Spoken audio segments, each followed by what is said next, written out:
Rosa the Beloved One 3 by Hakjin Kim. Next morning everything looks good to Rosa. A new day starts as usual, and her heart feels much lighter now. In the morning sunlight, Rosa gets on her bike and looks around and then starts pedaling. The cool breeze gently touches her face, and one of torn flower petals blown in the breeze falls on her head. As she tries to catch it, she sees a metal gray van with its store named PP Hardware parked at the corner of the street. The presence of Paul's van frightens her a bit, but this time she intends to ignore it, assuming that one of her neighbors may call to have things fixed. Meantime, in the kitchen where Anne and Rosa left a mess, Linda sits alone at the table reading a morning newspaper. After a half hour, she rises to her feet to get ready to take a walk with her dog, which has never been apart from her since its adoption. The dog on a leash is trotting along at her side, soon sniffs here and there and gets ahead. Linda and the dog take a round to the park nearby. On the way back home, Linda finds the van at the corner, which Rosa saw while going to school. No sooner has Linda got near to the van than the driver's door swings open and there Paul shows up. Paul blocks her path and speaks to Linda. "Oh, I'm sorry. I didn't know you were coming. Forgive me if I freaked you out," Paul says. "That's okay. I should be careful. It's my fault that I got close to the van," Linda says. Linda talks to Paul, who is oddly familiar to her, and tries to pretend to run into a neighbor in her smile. "Oh, you are from PP Hardware. I often go to the store to find stuff for my garden. You are busy with your job, huh?" Linda says. Paul stares at Liza and says, "Yep. By the way, I'm Paul Parker. This may sound odd, but I think I saw you somewhere a long time ago." "Mr. Parker, I don't think so. I moved in from the West a few years ago." "Well, I need to go on walking. Have a nice day." "Bye," Linda responds and takes off at once. Linda turns her back on Paul, hoping that he couldn't recognize her. Feeling her heart pounding due to shock, she walks back to the park with her dog instead of going Anne's home. She has never imagined that she would encounter Paul in the street of her neighborhood. She mutters to herself, "How can he show up like this? Definitely he knows me. That's why he said he had met me. Oh, he's driving me nuts." Paul's sudden presence pushes Linda to recall that day 17 years ago. Looking back on the day Rosa was born, Linda still doesn't know what she was supposed to do. To tell the truth, Linda didn't do wrong at all. She was just in the wrong place at the wrong time. She just saw a nurse who was working in the hospital's newborn unit at the time of two babies' births, and a man who entered the room in which visitors could watch newborns through the window. Just a few minutes after, Linda witnessed something that the nurse made. As Linda reaches the park, she sits on a bench with her dog on her lap.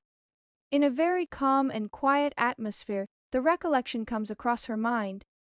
It was a cloudless morning when she got a phone call from her pregnant daughter Anne. She was told that Anne's labor had started. Hours later, Linda discovered that Anne gave birth through a cesarean section, after enduring 3 hours of labor in the hospital. In the newborn unit, Linda had waited to see her granddaughter. At last, Linda saw a nurse enter the unit with Anne's baby. By the way, Linda happened to find out her granddaughter didn't wear her ID band on her wrist, and there was another ID band on the floor, which was slipped off a newborn baby who came in a few seconds before. At that point, the nurse wrapped Rosa Miller's ID band on the newborn, whose band had slipped off to the floor.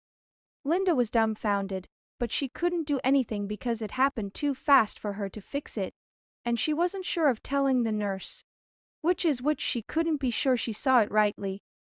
As a result, Linda had, in a sense, overlooked the nurse's mistake by her silence. In a moment of time, the process of wrapping the ID bands was over. Linda was at the scene while two newborns seemed to be switched by the nurse's careless action.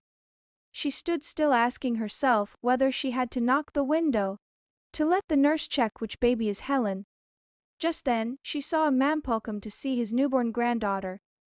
Linda was at a loss, thinking what she should do over and over.